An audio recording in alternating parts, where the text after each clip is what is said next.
चीनको बुझाइ भारतले नेपालको भूभाग मिच्यो। कालापानीमा भारतले सैनिक राखेर नेपाली भूमि कब्जा गरेको बारेमा चीनको यो स्पष्ट धारणाले नेपाली जनतालाई सान्त्वना दिएको छ।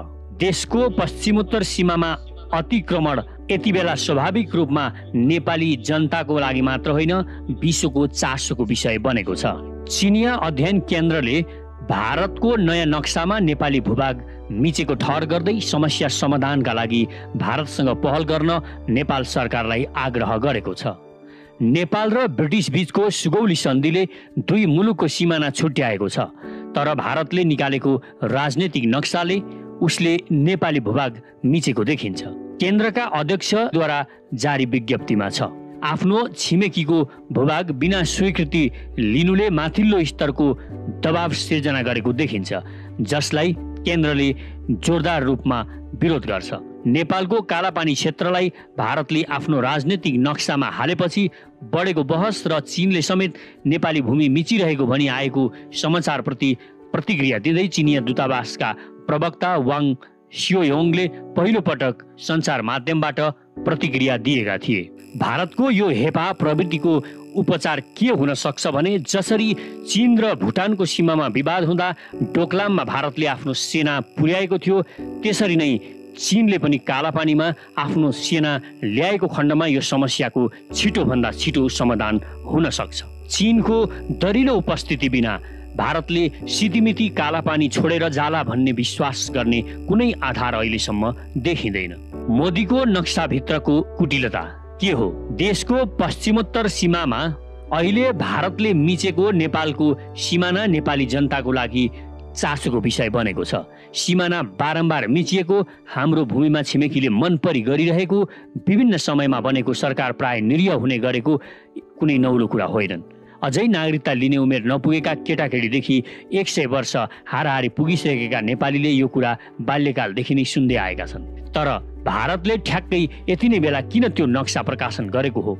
यो चाहिँ केवल संयोग हो कि सुनियोजित? परराष्ट्र मन्त्रालयका जागिरे परराष्ट्रविद र कूटनीतिज्ञहरूलाई बढी थाहा हुनुपर्ने कुरा हो। विदेश मामिलाबारे अध्ययन गर्ने अरू कुनै सूचना केन्द्र छन् कि छैनन् यो देशमा थाहा छैन। विश्वविद्यालयहरूका तत्सम्बन्धी कुनै विभाग छन् कि छैनन्? छन् भने तिनमा गम्भीर अध्येता छन् कि छैनन् त्यो पनि हामी सामान्य नागरिकलाई थाहा पत्तो छैन। तर हाम्रो मनमा स्वाभाविक रूपमा यस्ता विभिन्न प्रश्नहरू उब्जिरहन्छन् र ती प्रश्नसँगै हाम्रो अनुमान पनि अनेक हुन्छन्। उच्च स्तरीय भ्रमणको बेला औपचारिक भाषणदेखि प्राथमिक विद्यालयमा पढ्ने नानीहरूका निबन्धमा सम्म पर्ने गर्छ दुई देश बीचको मैत्रीका सुन्दर शब्दचित्र। यस्तो मैत्री यथार्थमा सत्य हुनुपर्ने हो। नेपाल र भारतको सम्बन्ध स्वाभाविक, सहज र सौहार्द हुनुपर्ने हो। कुनै किसिमको थिचोमिचो र जबरजस्ती नहुनु पर्ने हो। तर संसारभरि नै ठुलो र सानो छिमेकी देशबीच हुने गरेका स्वाभाविक जटिलता भन्दा पनि धेरै नै बढी असहजता नेपाल र भारत बीचमा देखिन्छ। भारतको मिचाहा प्रवृत्ति सरकारी स्तरमा मात्र होइन, कुनै बेला त भारतको तथाकथित बौद्धिक वर्गका अभिव्यक्तिमा समेत प्रकट हुन्छ। भारतको आन्तरिक राजनीतिक कारण त्यहाँका परिपाटीहरूबीच दोषारोपण गर्ने क्रममा कुनै बेला एउटा त कुनै बेला अर्को कुनै पार्टीले नेपालको पक्षमा बोले जस्तो देखिए तापनि सम्झन लायक एक दुई भारतीय नेता बाहेक अधिकतम सत्ताधारीमा मिचाहा प्रवृत्ति नै रहेको देखिन्छ। मोदी र उनको सरकार पनि अरूभन्दा फरक हुने कुरै भएन। पहिलोचोटि प्रधानमन्त्रीमा निर्वाचित भए लगत्तै उनले नेपालप्रति देखाएको मैत्री भावले नेपालीको मन जितेको थियो। उनीप्रति नेपालीले भिन्दै अपेक्षा गरेका थिए। तर नेपाल आएको बेला बोलेका उनका शब्द हावामा हराउन नपाउँदै जुन नाकाबन्दी भयो, त्यसको निम्ति जुन निहु पारियो, जसरी व्याख्या गरियो, त्यसले नेपालीको मनमा उनी आफ्नो पूर्ववर्तीहरूभन्दा अझै खराब र फटाहा रूपमा देखिए। फलत नेपाल भारत बीच स्वाभाविक रूपमा हुनुपर्ने अर्ग्यानिक मैत्री कता पुग्यो कता। मोदीकै भारतमा जस्तै नेपालमा पनि जनताबीच अनेक असन्तुष्टि छन्। विभिन्न ऐतिहासिक घाउका खत हुन्थे। तिनलाई उपयोग गरेर यो सानो देशलाई आफ्नो कब्जामा राख्ने उनको दाउ त्यसबेला असफल मात्र भएन, भावनात्मक तथा राजनीतिक दुवै हिसाबले नेपाल भारतबाट झनै टाढियो। दक्षिण एसियामा आफ्नो हाकिमी हैसियत झन्झन दरो बनाउने उनको बृहत रणनीतिभित्रको त्यो एउटा सानो कडी त्यत्तिकै चुडियो। त्यो पराजय बोधले उनलाई पक्कै पिरोलेको हुनुपर्छ।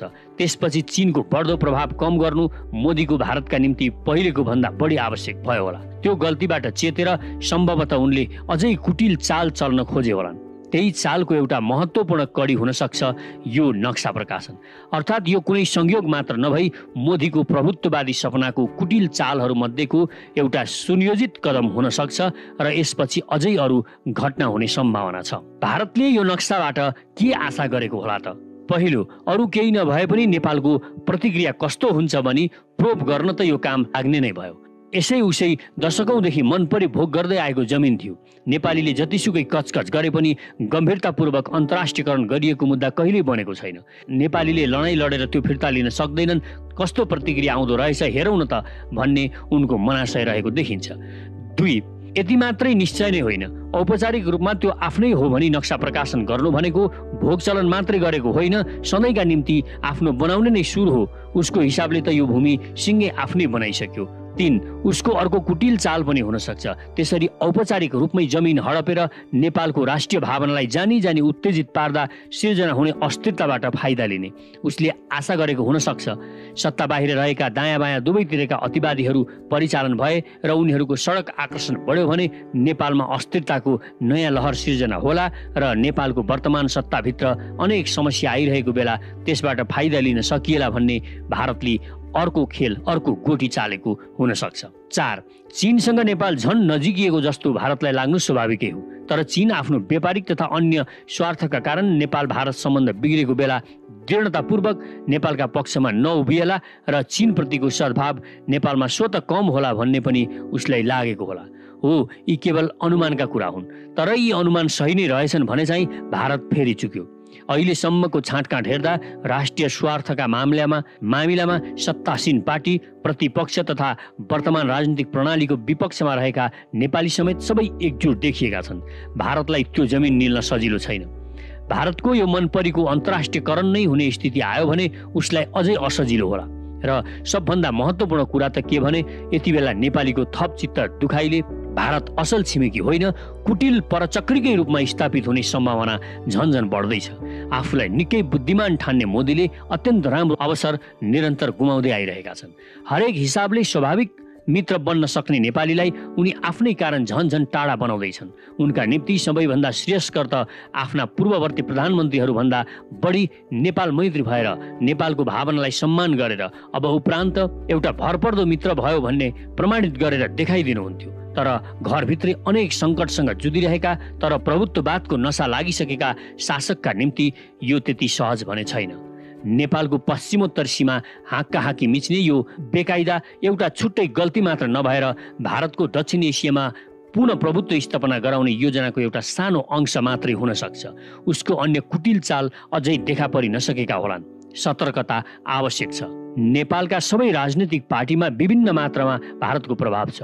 उप्रति विशेष मैत्रीभाव राख्ने मानिस यहाँका सबै पार्टीमा छन्। कुनै कुनै पार्टी त साङ्गो पाङ्गो उप्रति नै लम्पसार होलान्। क्षेत्रीय प्रभुत्ववादको नशा र अरू ठुला देशहरूसँग प्रतिस्पर्धामा उसले नेपाल जस्तो देशमा जेसुकै गर्छ नै। र यो प्रतिस्पर्धाका निम्ति भौगोलिक सीमा मिच्ने मात्र होइन, सीमाभित्रै उसले गर्दै आएका गतिविधिलाई अझ तीव्रता दिन सक्नेछ। यता नेपालभित्र भने पोलिटिकल्ली करेक्ट हुनका निम्ति भनेर कतिपय अभियन्ताबीच लघु राष्ट्रवाद, सब स्टेट नेसनलिजम प्रति बढी झुकाव देखिन्छ। देशभित्र सामाजिक न्यायको पक्षमा निरन्तर लागिरहनु सबै अभियन्ताको धर्म हो। राष्ट्रवाद र देशभक्ति बीचको भिन्नताबारे जति चर्को सैद्धान्तिक वाद विवाद गरिरहे पनि शक्तिशाली र ठुलो मिचाहा छिमेकीसँग निरन्तर सतर्क रहनुपर्ने बेला लघु राष्ट्रवाद होइन, देशभक्तिको बढी आवश्यकता हुन्छ। देश सुरक्षाका निम्ति मात्र होइन, विश्व स्तरमै सामाजिक न्याय स्थापना गर्न पनि साना मुलुकको देशभक्ति आवश्यकता छ। ठुलो मुलुकको देशभक्ति पनि यथार्थमा प्रभुत्ववाद उन्मुख अन्धराष्ट्रवादमा अनुदित भइरहेको हुन्छ भने साना देशको देशभक्तिलाई अन्धराष्ट्रवाद भन्दा बढी लघु राष्ट्रवाद घातक भइरहेको हुन्छ। भारतले छापेको नयाँ नक्सा नेपालको सुरक्षामा अझै आउन सक्ने चुनौतीको लामो श्रृङ्खलाको सुरुवात मात्र पनि हुन सक्छ। सतर्क रहौं।